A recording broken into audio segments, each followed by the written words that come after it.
Hello, this is going to be a real quick tutorial on how to put a 4x4 back together. Usually when people try to put a 4x4 back together, the hardest thing that needs to be done is to put these small internal pieces onto the core, because what ends up happening is that things will slip out of the core as you're putting more of them in. So the easiest method that I've found is actually to use a box as a little platform. Now, this is an old cube box. I put a hole through it, and I'm going to show you how to use a box like this to help put together a 4x4. We're going to go ahead and start with our core, and what we're just going to do is just stick our core down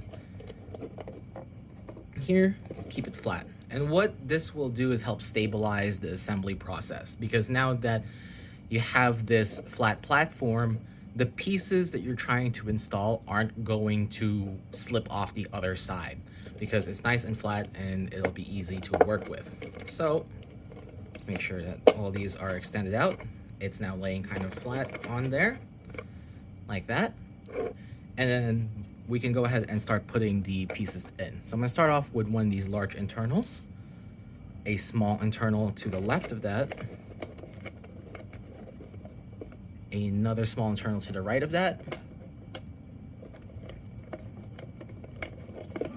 like that. And we don't have to worry about that kind of going down and slipping on the other side, because now we have a nice box to keep it from slipping. We're gonna go ahead and fill in the rest of these gaps using the same method, and basically it's going to be two small internals and one large internals put together in like that. So it's probably best if you do this one at a time, because it's easier to do it one at a time compared to trying to hold three things together and try to push it down. So I always like to start with a bigger one, at least for making this initial circle ring. So to start off with a big internal, a small internal to the left, a small internal to the right, like that. And again, no worries about it slipping out because we have this box. I'll go ahead and repeat that for the last two. This.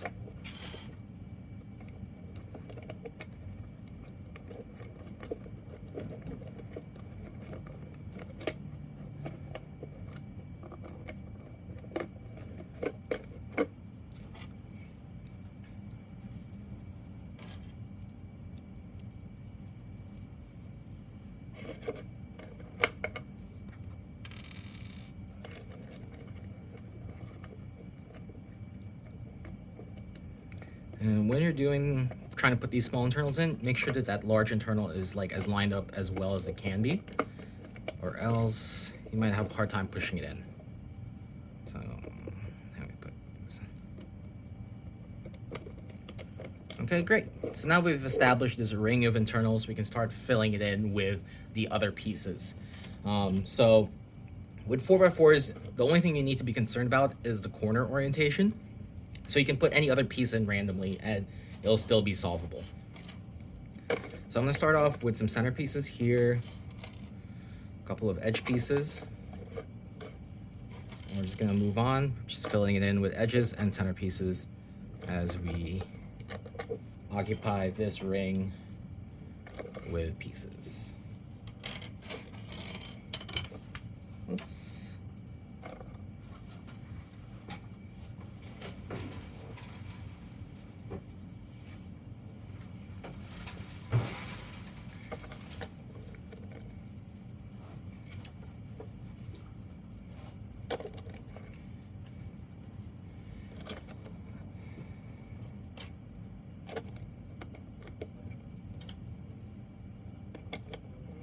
And now I'm gonna go ahead and start putting small internals in between the two center pieces, like I did with just that one.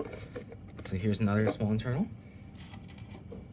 another small internal, and another small internal, just like that.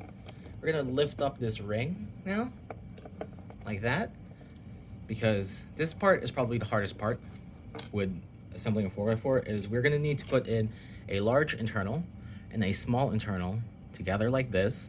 Note that we already have one that's already in there, and we're gonna try to put this piece underneath this ring while pushing it down onto the puzzle without popping anything. So to do this, what I like doing is putting these two together, I'm gonna lift up this center ring. See if I can get this better on camera. Set it at a 45-degree angle, like this. I'm just gonna hold that in place, and I'm gonna stuff the small internal underneath it with the large internal underneath that, and we're just gonna firmly push into the puzzle. So things might move around, but because we're using a box, it should at least stay together a little bit easier. So, see some things are moving around. Just want to make sure that nothing actually serious popped out. So here we have a one of the large internal pieces kind of just popped out. I just want to make sure that that goes back in properly. And a couple of these center pieces came out as well, and a small one. But that's the hardest part, is just putting in pieces like the large internal and the small internal in at the same time. The box is helping because, again, the other pieces for the other small internals are not, or the other internals in general are not shifting because of the box. So we'll repeat the process. I'm going to go ahead and do that on the other side. Oops.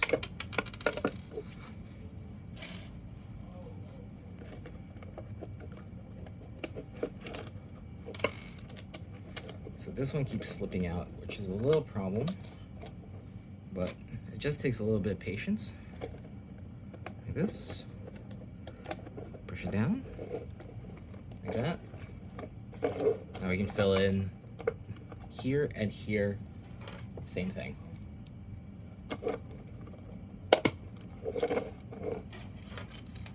As you're putting more pieces in, the cube becomes more and more stable, which is good because that's what you need, is stability when it comes to assembly.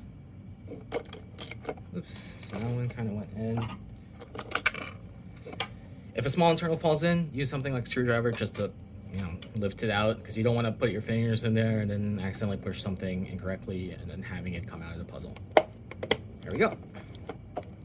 And I'm just going to go ahead and turn all of those internal pieces so they are lined up with these other pieces. Here we have a small internal slip off. So I'm going to use a screwdriver to kind of just get that back out. And try to just slide this guy underneath. See how it's a little bit more difficult? That's why we try to put these in at the same time. So I'm gonna go ahead and remove the big internal and that small internal and then try again.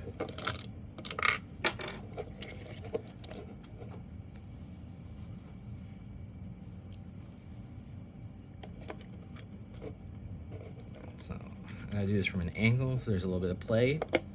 There we go. Turn everything. And that's how we would do that. Next, I'm going to put in some corners.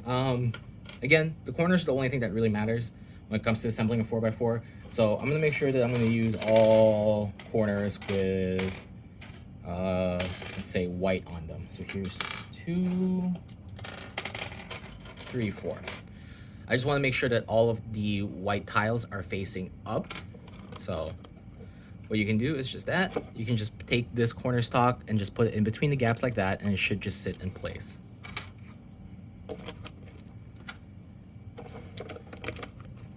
Next up, I'm going to put in 2 edges, or 2 sets of edges. So we're just going to go ahead, and you see how this is like a hook? We want to hook it underneath the large internal piece right here. So that one. And then this side hooks the other way. So we just want to make sure that we're carefully doing that. I'm going to do it directly on the other side.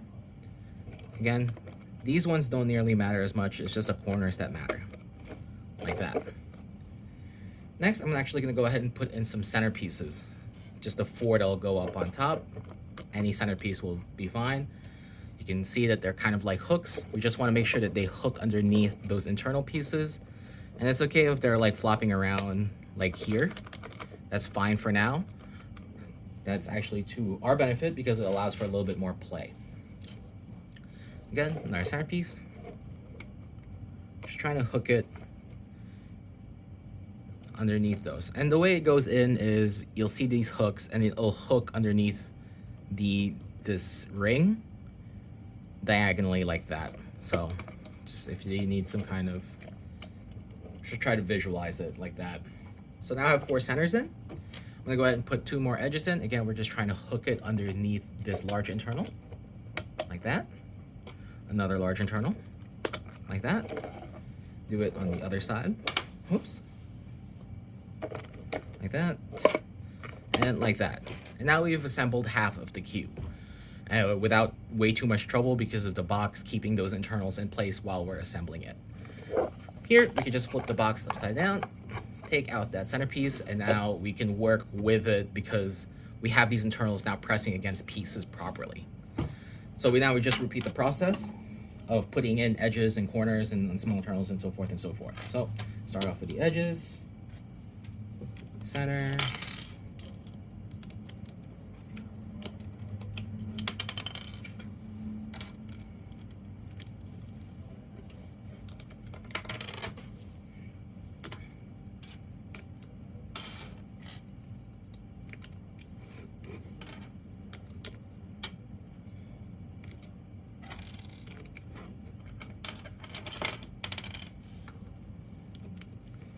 like that. Then we put in some small internals in between the centers. Small internal there, small internal there. Small internal there, small internal there. Next up, large internal with a small internal put together. It goes underneath the ring at a diagonal, like that.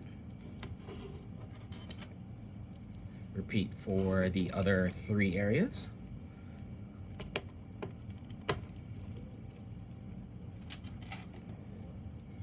What I like to do is just pinch them together like that, and then slowly slide them underneath, like this. Yeah, so the hardest part about assembling a 4x4 is just getting the initial pieces in, but once you have enough pieces in, the cube becomes more stable and it's easier to actually start putting more pieces in. All right, all of the internals are taken care of. We're now gonna go ahead and start with our corners. Again, I'm gonna make sure, now we're gonna work with all the corners with yellow on them. We wanna make sure that yellow is all pointing up. In this case, their positions don't actually matter too much as long as they're all properly twisted in place. We're gonna do 2 sets of edges, here, here, here, here. Again, hooking it underneath the large internal pieces which we put in. All right, next we're gonna go ahead and install some center pieces. These hook underneath the rings diagonally onto the puzzle. So let's say you have an internal that kind of just shifted in place. What you can do here is take this edge that my index finger is on and just use it to push it back into place so you can put that piece, that center piece, into there a little bit easier. So here, oh no. Here we see a small internal kind of pushed its way down. What you can do is use this centerpiece to push it back up. And then that'll give you a nice gap for you to put the pieces in. So like this. And like that. From here, just 4 edges left. Again, these kind of just hook onto that large internal. And then just make sure to tighten the puzzle once you're done with it. And that's how you would basically assemble a 4x4. And this is the easiest method that I can think of without going like too in depth. Hope that helps.